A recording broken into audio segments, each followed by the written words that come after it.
Hello viewers, welcome back to your channel life style of నిష్ట. ఎలా ఉన్నారంతా? బాగున్నారా? ఈరోజు కార్తీక పురాణం 24వ అధ్యాయం 24వ రోజు చేయవలసినటువంటి పారాయణం. ఈరోజు బహుళ నవమి, దుర్గాదేవిని దర్శించాలి. పుల్లని వస్తువులు తినకూడదు. ఈరోజు దాంపత్య సుఖం నిషేధం. ఎర్రని పువ్వులు, ఎర్రని రవిక, ఎర్రని చీర, ఎర్రని గాజులు దానం ఇవ్వాలి.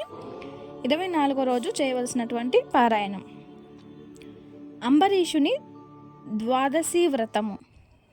అత్రి మహాముని కార్తీక మాస పౌర్ణమి వ్రత మహత్యమును చెప్పి మరలా అగస్తునితో, ఓ ఋషీశ్వర, కార్తీక వ్రత ప్రభావం గురించి ఎంత వినను తనివి తీరదు.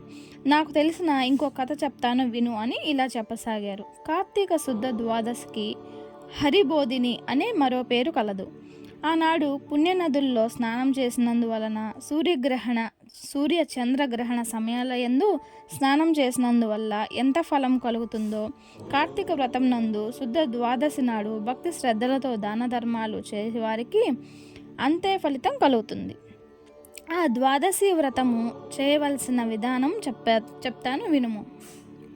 కార్తీక శుద్ధ దశమి రోజున పగటిపూట మాత్రమే భుజించి, ఆ మరునాడు అనగా ఏకాదశి రోజున పూర్తిగా ఉపవాసం ఉండి ద్వాదశి గడియలు వచ్చిన తరువాతనే భుజింపవలెను. దీని మహత్యమును వివరించే ఒక కథ కలదు, చెప్తాను విను అని ఇలా చెప్పసాగారు. పూర్వం అంబరీషుడు అనే రాజు గొప్ప విష్ణు భక్తుడు, ద్వాదశి వ్రత ప్రియుడు. అంబరీషుడు ప్రతి ద్వాదశి నాడు తప్పకుండా వ్రతం చేసేవాడు. ఒక ద్వాదశి నాడు ద్వాదశి గడియల్లో స్వల్పముగా ఉండగా ఆ రోజు పెందలకాడనే వ్రతమును ముగించి బ్రాహ్మణ సమారాధనకు సిద్ధముగా ఉన్నాడు. అదే సమయాన అచ్చటకు కోప స్వభావుడగు దుర్వాస ముని రాగా అంబరీషుడు ఆ మునిని గౌరవించి ద్వాదశి గడియల్లో భోజనానికి రమ్మని కోరాడు. దుర్వాసుడు అందుకు అంగీకరించి సమీపమున గల నదికి స్నానమునకై వెళ్ళాడు. ఆ విధంగా అంబరీషుడు ఎంతసేపు వేచి ఉన్నను దుర్వాసురుడు రాలేదు.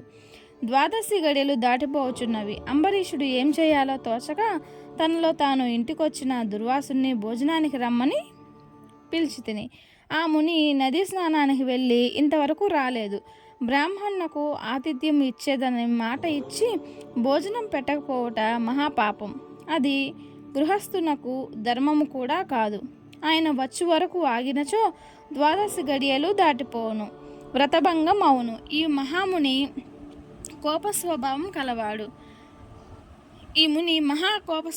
కలవాడు. ఆయన రాకుండా నేను భోజనం చేసినచో నన్ను శపిస్తాడు. నాకు ఏమి తోచుకున్నది? బ్రాహ్మణ భోజనము అతిక్రమించరాదు. ద్వాదశి గడియలు మించిపోకూడదు.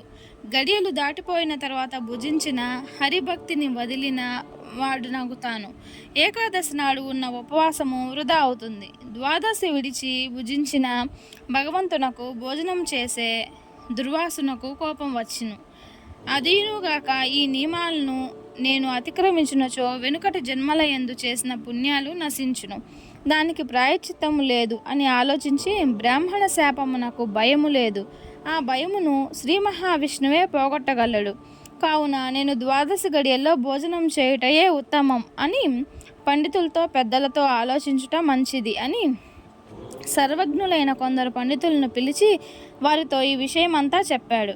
అంతటా ఆ ధర్మజ్ఞులైన పండితులు ధర్మశాస్త్రము పరిశోధించి విమర్శ ప్రతి విమర్శలు చేసుకొని దీర్ఘంగా ఆలోచించి, మహారాజా, గృహస్థుడు ఇంటికి వచ్చిన అతిథి తక్కువ జాతి వాడైనను భోజనం పెట్టెదను అని చెప్పి వానికి పెట్టకుండా తినరాదు.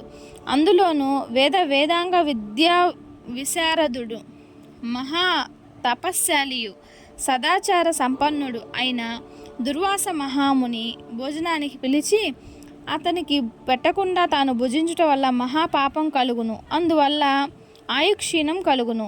దుర్వాసునంతటి వానిని అవమానించిన పాపము కూడా రావచ్చును. అతిథి ఏ జాతి వాడైనా గౌరవింపతగ్గవాడే. అందులోనూ దుర్వాసుని వంటి మహాత్ముని అధిగమిస్తే విప్రుణ్ణి అవమానపరిచినట్లు అవుతుంది. ఆ అవమానం వల్ల సిరి సంపదనలు, ఆయువు అన్నీ నశించిపోతాయి, సర్వం శూన్యమవుతుంది. కానీ దుర్వాసరుడు చేసిన పని కూడా ఏమీ బాగోలేదు. అన్ని ధర్మాలు తెలిసిన పెద్ద మనిషి ద్వాదశి పారాయణానికి వస్తానని చెప్పి కూడా రాకుండా ఉండటం చాలా పొరపాటు, అధర్మం కూడా. కానీ ఏం చేయాలో ఏం తోచటం లేదు. ఏమి చేసినా అతన్ని అవమానించడమే అవుతుంది. అతిథిని అవమానించిన వారికి ప్రాయశ్చిత్తం లేదు. ఆ విధంగానే ద్వాదశి పారాయణ చేయని వారికి ప్రాయశ్చిత్తం లేదు. కనుక ఈ ధర్మ సందేహాన్ని ఎలా తీర్చాలో మాకేమీ బోధపడటం లేదు అని ఒకరి మొహాలు ఒకరు చూసుకున్నారు. స్కంద పురాణంలో వశిష్ఠ ప్రోక్త కార్తీక మహత్య మండలి 24వ రోజు పారాయణం పూర్తి అయినది. చూశారు కదండి ఈరోజు వీడియో అయితే ఇది. ఇంకా నా ఛానల్ ఎవరైనా సబ్స్క్రైబ్ చేసుకోకపోతే సబ్స్క్రైబ్ చేసుకోండి, లైక్ చేయండి, షేర్ చేయండి. ఈ పరమేశ్వరుని యొక్క కరుణా కటాక్షాలు మన మీద ఎల్లవేళలా ఉండాలని మనస్ఫూర్తిగా కోరుకుంటున్నాను. కార్తీక మాసంలో కార్తీక పురాణం చదివే వాళ్ళకి ఎంత పుణ్యమో వినే వాళ్ళకు కూడా అంతే పుణ్యమని మన పురాణాల్లో చెప్పబడింది. Thanks for watching. నెక్స్ట్ వీడియోలో మళ్ళీ కలుద్దాము. అంతవరకు నమస్తే. Don't forget the subscribe.